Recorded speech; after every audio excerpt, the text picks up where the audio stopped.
তেহরানের পরমাণু কর্মসূচি নিয়ে যুক্তরাজ্য, ফ্রান্স ও জার্মানি বেপরোয়া কৌশল অনুসরণ করছে বলে অভিযোগ করেছেন ইরানের পররাষ্ট্রমন্ত্রী আব্বাস আরাঘচি।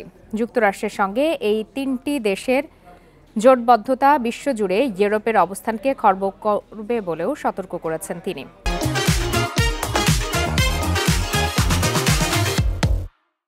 রবিবার যুক্তরাজ্য ভিত্তিক সংবাদ মাধ্যম গার্ডিয়ানে লেখা এক নিবন্ধে এসব কথা বলেন আব্বাস আরাঘচি।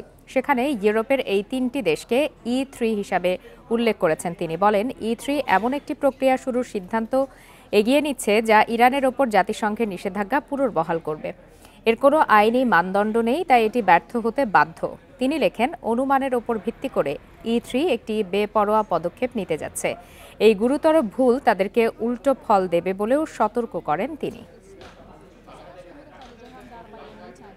این تصمیم مثل کشور اروپایی روند